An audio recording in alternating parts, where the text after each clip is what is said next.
ಕರ್ನಾಟಕ ರಾಜ್ಯ ಸಫಾಯಿ ಕರ್ಮಚಾರಿ ಆಯೋಗದ ಅಧ್ಯಕ್ಷರಾದ ಪಿ ರಘುರವರು ಪುರಸಭೆಯ ಸಭಾಂಗಣದಲ್ಲಿ ಪುರಸಭಾ ಪೌರ ಕಾರ್ಮಿಕರು ಹಾಗೂ ಅಧಿಕಾರಿಗಳೊಂದಿಗೆ ಸಭೆ ನಡೆಸಿ ನೇರ ಸಂವಾದವನ್ನು ನಡೆಸಿದ್ದಾರೆ. ಪುರಸಭೆಯಲ್ಲಿ ಕಾರ್ಯನಿರ್ವಹಿಸುತ್ತಾ ಇರುವ ಪೌರ ಕಾರ್ಮಿಕರಿಗಾಗಿ ನಿವೇಶನವನ್ನು ನೀಡಲು ಕಾಯ್ದಿರಿಸುವ ಜಾಗಕ್ಕೆ ಭೇಟಿ ನೀಡಿ ಪರಿಶೀಲಿಸಿದ್ದಾರೆ. ಆ ಜಾಗ ಪಟ್ಟಣದಿಂದ ದೂರದಲ್ಲಿದ್ದು ಸಮತಟ್ಟಾದ ಜಾಗದಿಂದ ಕೂಡಿಲ್ಲ. ರಸ್ತೆ ಸಮಸ್ಯೆ ಕೂಡ ಇದೆ. ಆದ್ದರಿಂದ ಬೇರೆ ಜಾಗ ಕೊಡಿಸಲು ಸರ್ಕಾರದೊಂದಿಗೆ ಮಾತನಾಡುತ್ತೇನೆ. ಮಾಜಿ ಪುರಸಭಾ ಉಪಾಧ್ಯಕ್ಷರಾದ ಮಲ್ಲಿಪಾಳ್ಯ ಶ್ರೀನಿವಾಸ್ ಅವರು ಮಾತನಾಡುತ್ತಾ ಪಟ್ಟಣದ ಕೆಲವು ವಾರ್ಡ್ಗಳಲ್ಲಿ ಮನೆಗಳ, ಹೋಟೆಲ್ಗಳ ಶೌಚಾಲಯದ ಪೈಪ್ಗಳನ್ನು ಚರಂಡಿಗಳಿಗೆ ಸಂಪರ್ಕ ನೀಡಿ ಮಲವನ್ನ ಬಿಡ್ತಾ ಇದ್ದಾರೆ. ಅದನ್ನು ಸ್ವಚ್ಛಗೊಳಿಸಲು ಪೌರ ಕಾರ್ಮಿಕರನ್ನೇ ಬಳಸಿ ವಿಲೇವಾರಿ ಮಾಡ್ತಾ ಇದ್ದಾರೆ ಎಂದು ಆಪಾದಿಸಿದ್ದಾರೆ. ಇದಕ್ಕೆ ಪ್ರತಿಕ್ರಿಯಿಸಿದ ಅಧ್ಯಕ್ಷರು, ಇಂತಹ ಮನೆಗಳು ಹಾಗೂ ಹೋಟೆಲ್ಗಳಿಗೆ ಕೂಡಲೇ ನೋಟಿಸ್ ಕೊಡಿ. ಮುಂದಿನ ದಿನಗಳಲ್ಲಿ ನಾನೇ ಭೇಟಿ ನೀಡಿ ಪರಿಶೀಲಿಸುತ್ತೇನೆ. ಇಂತಹ ಪ್ರಕರಣಗಳು ಮರುಕಳಿಸಿದರೆ ಅಧಿಕಾರಿಗಳ ಮೇಲೆ ಕ್ರಿಮಿನಲ್ ಪ್ರಕರಣ ದಾಖಲಿಸಬೇಕಾಗುತ್ತದೆ ಎಂದು ಎಚ್ಚರಿಕೆಯನ್ನ ನೀಡಿದ್ದಾರೆ. ಪುರಸಭಾ ನೌಕರರು ಪುರಸಭೆಯಿಂದ ನೀಡ್ತಾ ಇರುವ ಬೆಳಗಿನ ತಿಂಡಿಯನ್ನ ನಾವ್ಯಾರು ತಿಂತಾ ಇಲ್ಲ ಹಾಗೂ ನಮಗೂ ಆರೋಗ್ಯದ ಸಮಸ್ಯೆ ಆದರೆ ಆರೋಗ್ಯ ವಿಮಾ ಸೌಲಭ್ಯವನ್ನ ನೀಡಿಲ್ಲ ಎಂದು ದೂರಿದ್ದಾರೆ. ಪುರಸಭೆ ಮುಖ್ಯ ಅಧಿಕಾರಿಗಳನ್ನ ತರಾಟೆಗೆ ತೆಗೆದುಕೊಂಡು ಅಧ್ಯಕ್ಷರು ಈ ಸಮಸ್ಯೆಯನ್ನ ಕೂಡಲೇ ಬಗೆಹರಿಸಿ ಎಂದು ತಿಳಿಸಿದ್ದಾರೆ. Bureau report HM Ashok, NK/4 Kunigal. ವಿಷಯ ಬಹಳ ಗಂಭೀರವಾದಂಥ ವಿಷಯ. ಅದನ್ನು ತಮ್ಮೆಲ್ಲರ ಮುಂದೆ ಗಮನಕ್ಕೆ ತಂದಿದ್ದೀರಾ.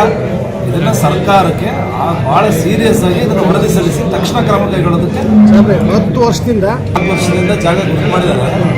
ಅದು ಸ್ವಲ್ಪ ಅಲ್ಲೊಂದು ದಾರಿ ತೊಂದರೆ ಇದೆ. ನಾನೇ ಖುದ್ದಾಗಿ ಹೋಗಿ ಸ್ಥಳ ಪರಿಶೀಲನೆ ಮಾಡಿ ಸಮಸ್ಯೆ ಬಗೆಹರಿಸ್ಬೇಕಂತೇಳಿ ನಾನೇ ಹೋಗಿ ನೋಡ್ಕೊಂಡು ಬಂದಿದ್ದೀನಿ. ಅಲ್ಲಿ ಹೊಲದರು ಒಂದು ಪಕ್ಕದಲ್ಲಿ ದಾರಿ ಕೊಡ್ತಾ ಇಲ್ಲ. ಆ ಹೊಲದರ ದಾರಿ ಕೊಡೋದ್ರಿಂದ ಸಮಸ್ಯೆ ಆಗಿದೆ. ಮತ್ತು ಅದು ಸ್ವಲ್ಪ ಇಲ್ಲಿಂದ ದೂರ ಇದೆ ಅಂತೇಳಿ ಕೂಡ ಈಗ ಪೌರ ಕಾರ್ಮಿಕರು ಗಮನಕ್ಕೆ ಬಂದಿದ್ದಾರೆ. ಖರ್ಚು ಮಾಡೋ ದುಡ್ಡಿಗೆ ಇಲ್ಲೇ ಸಿಗುತ್ತೆ. ತಹಶೀಲ್ದಾರಿಗೂ ಹೇಳಿದ್ದೀನಿ, ಇಲ್ಲೇ ಜಾಗ ಗುರುತು ಮಾಡಿದ್ರೆ ಅಂತ ಶಾಸಕರ ಗಮನಕ್ಕೆ ತಂದು ಆದಷ್ಟು ನೀವು ಸಾಹೇಬ್ರೆ ಈಗ ನಾನೇ ಖುದ್ದಾಗಿ ಬಂದಿದ್ದೀನಿ. ಯಾರು ಬಂದಿದ್ರೋ ಇಲ್ಲ ಗೊತ್ತಿಲ್ಲ ನನಗೆ. ನಾನೇ ಹುಡುಕೊಂಡು ಹೋಗಿ ಜಾಗಗಳು ನೋಡಿ ಆ ಜಾಗ ಕೊಡಿಸ್ಬೇಕನ್ನೋ ಉದ್ದೇಶ ಇಟ್ಕೊಂಡು ಅವರಿಗೆ ಆ ನಿವೇಶನ ಕೊಡ್ಬೇಕನ್ನೋದೇ ನಮ್ಮ ಮುಖ್ಯ ಉದ್ದೇಶ. ಎಲ್ಲದಕ್ಕೂ ಕೇಸ್ ಮಾಡಿಸ್ತೀವಿ. ಭಾಳ ಆಯೋಗ ಭಾಳ ಸೀರಿಯಸ್ ಆಗಿದೆ. ನಾವು ಭಾಳ ಶಿಸ್ತಾಗಿ ಕ್ರಮ ತಗೊಂತೀವಿ. ಯಾವುದೇ ರೀತಿಯಾದ ಮುಲಾಜಿಲ್ಲ. ಓಕೆ ಸರ್, ನಮ್ಮೆಲ್ಲರ ಸಹಕಾರ ಇರಲಿ. ನೀವು ಅವ್ರ ಬರುವ ಧ್ವನಿ ಎತ್ತಬೇಕಂತ ನಿಮ್ಮಲ್ಲಿ ಮನವಿ.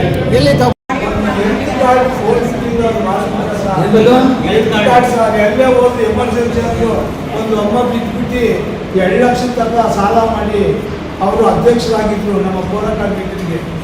ಪಾಪ ಬಿದ್ದು 2 ಲಕ್ಷದ ತನಕ ಸಾಲ ಮಾಡಿ ಮನೆಯಲ್ಲೇ ಇವಾಗ ಒಂದು 4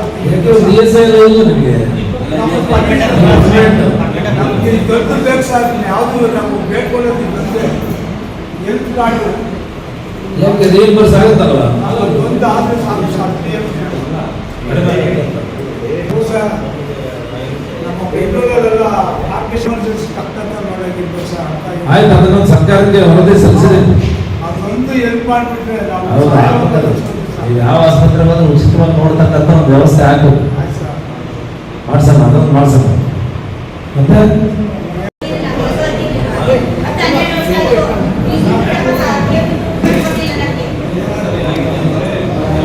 ಬೈಕ್ ಕೊಡ್ರಿ.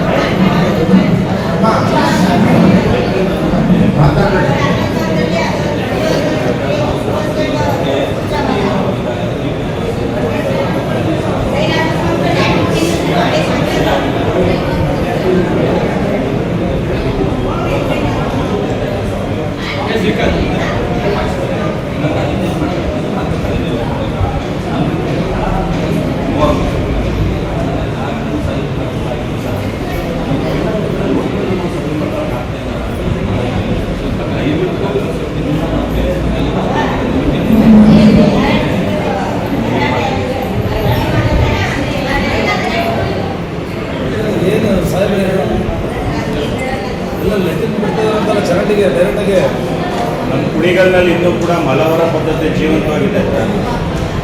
ಇದು ಬರೀ ಎಲ್ಲ ಶೌಚಾಲಯಗಳನ್ನು ಚರಂಡಿಗೆ ಬಿಡ್ತಾ ಇರೋದು. ಒಳಚರಂಡಿಗಳು ಆಕ್ಟಿವ್ ಇಲ್ಲ ಇದೆ. ಅದನ್ನು ಬೆಳಗ್ಗೆ ಹೋಗಿ ಪೌರ ಕಾರ್ಮಿಕರು ಸ್ವಚ್ಛತೆ ಮಾಡ್ತಾರೆ.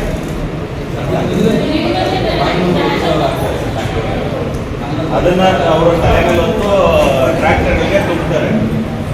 ಸರ್ಕಾರ ಮಾತ್ರ ನಾವು ನಿಷಿದ್ಧ ಮಾಡಿದ್ದೀವಿ, ಅದನ್ನು ಅನುಕೂಲನೆ ಮಾಡಿದ್ದೀವಿ ಅಂತ ಸುಮ್ಮನೆ ಪ್ರಚಾರಗಳನ್ನ ಮಾಡಿಕೊಡ್ತಾ ಇದೆ. ಇಲ್ಲಿ ಮಾತ್ರ ಜೀವಂತವಾಗಿ ಇದನ್ನು ಪರಿಶೀಲನೆ ಮಾಡ್ಬೋದು.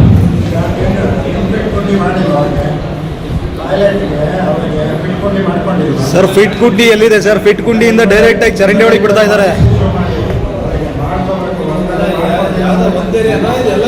ಎಂಟೈರ್ ಕುಣಿಗಲ್ ಸರ್ ಎಲ್ಲ ವಾರ್ಡ್ಗಳಲ್ಲೂ ಚರಂಡಿ ಒಳಗಡೆ ಬರ್ತಾ ಇರೋದು ಮಲ. 30% ಅಷ್ಟೇ.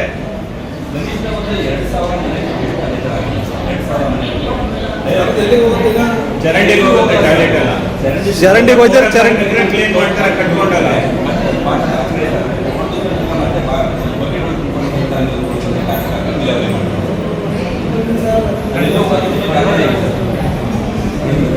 ಖಂಡಿತ ಸಮಸ್ಯೆ ಪರಿಹಾರ ಇದಕ್ಕೆ.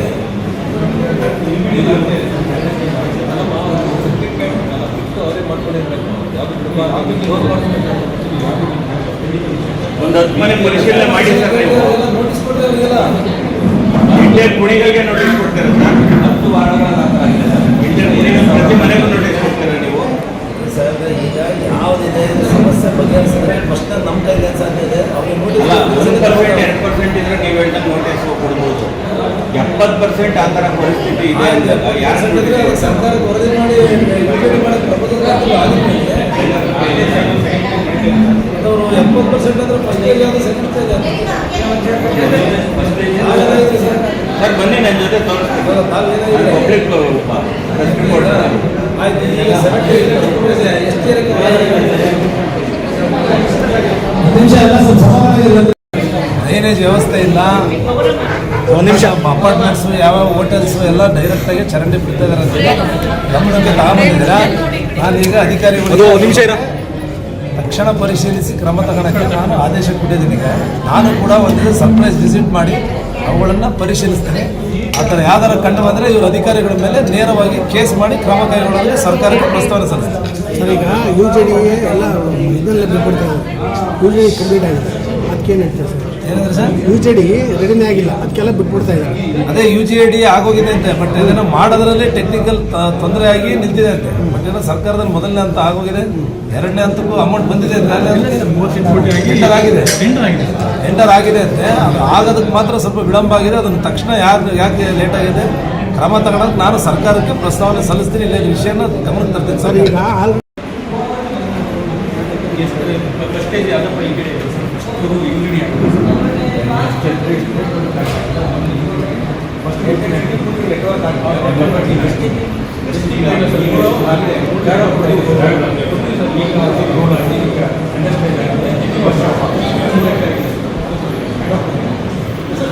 ಆಯ್ತು, ಅವೆಲ್ಲ ಬರೀ ಕೈಯಲ್ಲಿ ತೆಗಿತದರಲ್ಲಿ ಅದೆಲ್ಲ ಮಲ ಅಂದರೆ ಅದನ್ನ ಎಲ್ಲಿ ಮಾಡಿ 14, 17, 6, 7, 8, 9, 10 ಇಷ್ಟು ವಾರ್ಡ್ಗಳಲ್ಲಿ ಒಂದೇ ಒಂದು ಮನೆ ಕಟ್ಕೊಂಡಿಲ್ಲ ಸರ್. 1,000 ಮನೆಗೆ 2 ಮನೆ 3 ಮನೆ ಕಟ್ಕೊಂಡು ಯಾವುದೂ ಇಲ್ಲ.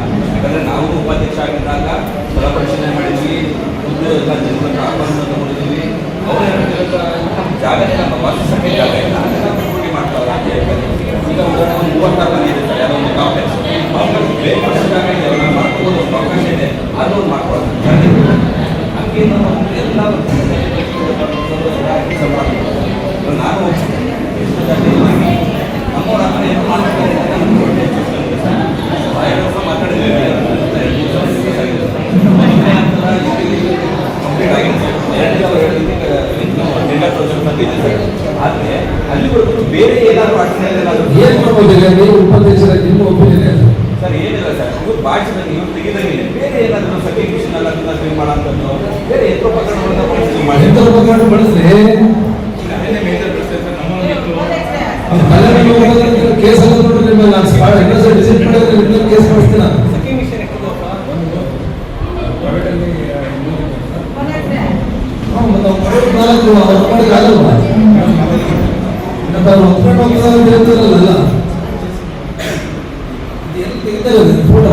ಯಾವತ್ತಿನ ಸರ್? ಸರ್ ಈಗಲೂ ಸರ್ ಪ್ರೆಸೆಂಟ್ ಬೆಳಗ್ಗೆ ಮಾರ್ನಿಂಗು ಸಹ ನಾವು ಹೋಗಿದ್ದು ಸರ್. ನಿಮ್ಮ ಮುನ್ಸಿಪಾಲಿಟಿ ವಿಷಯ ನೋಡ್ಕೊಳ್ಳಲ್ಲ ಇಲ್ಲ ಸರ್, ಸೆಕೆಂಡ್ ಮಿಷನ್ ಇಲ್ಲ ಸರ್. ಸೆಕೆಂಡ್ ಮಿಷನ್ ಕೆಟ್ಟೋಗಾದೆ 3 ವರ್ಷ ಆಗಿದೆ. ಕನ್ನಡ ಸೈಡ್ ನಿಲ್ಲಿಸೋದು ವಿಷಯ ಕೆಟ್ಟ 3 ವರ್ಷ ಆಯ್ತು. 3 ವಿಷಯ ಕೆಟ್ಟಿದ್ದಾರೆ. 3 ಇಲ್ಲ ಸರ್, ಒಂದೇ ಸರ್ ಇರೋದು. ಒಂದಲ್ಲಿ ಆ ಒಂದು ಸಹ ವರ್ಕಿಂಗ್ ಕಂಡೀಷನ್ ಇಲ್ಲ ಸರ್. ಏನ್ ಸರ್ ಯಾವುದಾದ್ರೂ ಬಳಸ್ಕೊಳ್ಳೋಂಥದ್ದು ಅದನ್ನು ಬಳಸೋದಕ್ಕೆ ಏನಾದರೂ ಯಂತ್ರೋಪಕರಣದಲ್ಲಿ ಈಗ ನೀವೆಲ್ಲ ಬೆಳಿಗ್ಗೆ ಎದ್ದು ಚರಂಡಿ ಎಲ್ಲ ತೆಗಿತಾರೆ, ಚರಂಡಿ ಎಲ್ಲ ಅಲ್ಲೇ ಇರುತ್ತೆ. ಸಾಹೇಬ್ರು ಹೇಳಿದ ತಕ್ಷಣ 7 ಗಂಟೆ ರಾತ್ರಿ ಆಗಲಿ 10 ಗಂಟೆ ರಾತ್ರಿ ಮಾಡ್ತೀವಿ ಸರ್. ನಾವು ಕೂಡ ಸಾಯಂಕಾಲ ಹೇಳ್ದಂಗೆ ನಾವು ಮಾಡ್ಕೊಂಡಿದ್ದೀವಿ ಸರ್. ಮಾಡಿ ಎಲ್ಲ ಕೆಲಸಗಳು ಮಾಡ್ತೀವಿ. ನಾವು ಮಾಡೋಕ್ಕೆ ಇಲ್ಲಿ ಮುಂದೆ ತಕ್ಕಲ್ಲ ಸರ್. ಆಯ್ತು, ಈಗ ಇದಕ್ಕೆ ಏನು ಪರಿಹಾರ ಹೇಳಿ?